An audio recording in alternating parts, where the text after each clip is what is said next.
right, so we're talking about temples in the Bible, and what sort of spurred me to examine this at a deeper and more closer level was curiosity about the what people call the third temple or the tribulation temple, the temple that's going to be built that the Antichrist will come in and defile.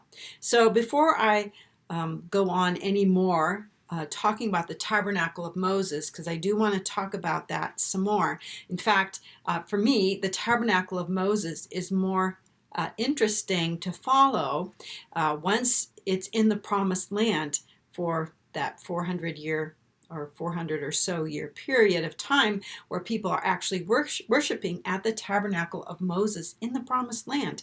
So we're going to look at that a little bit. But before we do that, I want to actually make a list and show you the various temples that are mentioned in the Bible. What we have here is really the very first sort of prototype of a temple, which is Eden, and that's when God met with man in this place. Okay, God wasn't there all the time.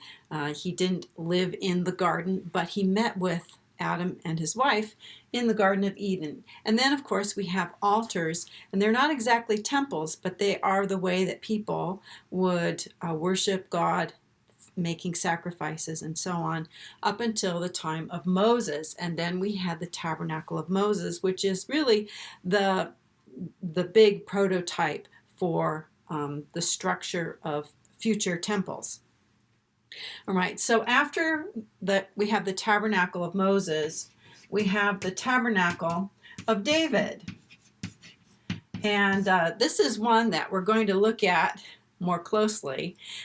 This is a tabernacle or a temple that's been hugely neglected by Christians in their study of temples and temple types. And it's a marvelous, absolutely marvelous study all by itself. And I think that's what I'm going to do after we look at the Tabernacle of Moses.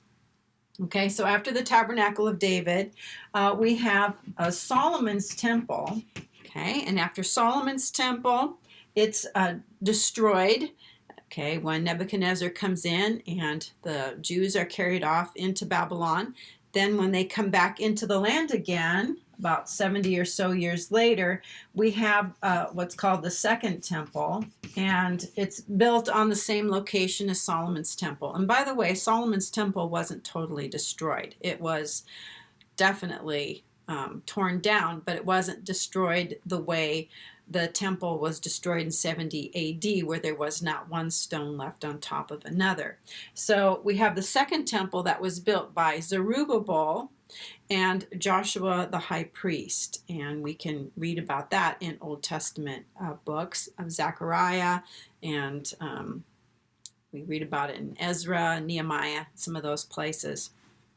The Second Temple was also known as Zerubbabel's temple. It was after Babylon. Okay, then we have, several hundred years, and Herod the Great comes on the scene, and he takes the Second Temple and he refurbishes it. He enlarges it a lot. He beautifies it. He's trying to ingratiate himself with the Jews, and basically it's the same temple. It's not a different temple. It's just been expanded on and beautified and so on. So these are the main physical temples that we see historically. Herod's temple was the one that Jesus went into, and this is the one that was destroyed by the Romans in 70 AD. Okay, now we also have spiritual temples, okay? And when we're talking about spiritual temples, there's a number of those as well. So Jesus said, destroy this body, and in 3 days I will raise it up. Destroy this temple, and in 3 days I will raise it up. He was referring to the temple of his body, that he held the presence of God inside of himself. Now, once believers are saved, believers also become a temple of the living God. Each individual believer is a temple. Paul talked about every person who is a believer, being a temple of the Holy Spirit. And also the church, okay, is a temple. That is, all believers together are like living stones being built up into a holy habitation for God. Okay, so the church is a spiritual temple as well. Okay, so it's important to understand that we're not just talking about these kinds of temples. There are spiritual temples where God's presence dwells inside of people and he fellowships with believers inside of this temple of clay. All right, so now there are also some future temples that we're going to just mention here. One of them is what we would call the third temple, or the rebuilt temple in Jerusalem. And that's the one that sort of is the impetus for this Bible study. And we don't know very much about that, so we're just going to leave it there. There's another temple, Ezekiel's temple. And Ezekiel's temple is most likely a temple that will be in existence during the millennium. Okay, we read about that in the book of Ezekiel, obviously. And then there are heavenly temples, okay? And the book of Revelation is all about the heavenly temple. And by the way, there's two of them, okay? There is the heavenly temple that's in existence now. And we know that sometime in the future, God is going to destroy the heavens and the earth. And he's going to create a new heaven and a new earth. And there won't be the present temple, the present heavenly temple will no longer be in existence when God does that. In fact, there isn't going to be a temple per se.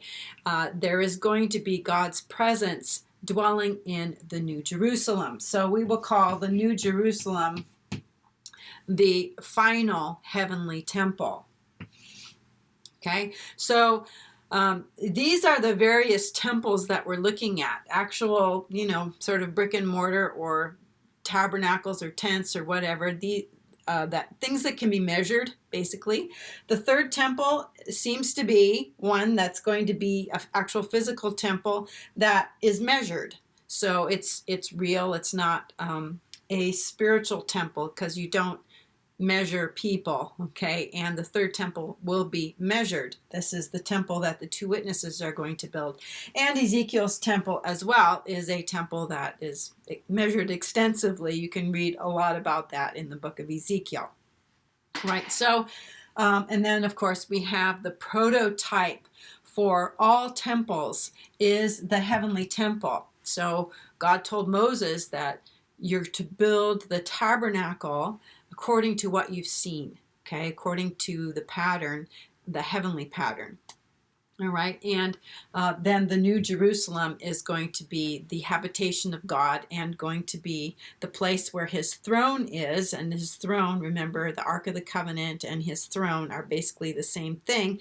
And his throne is going to be in the New Jerusalem.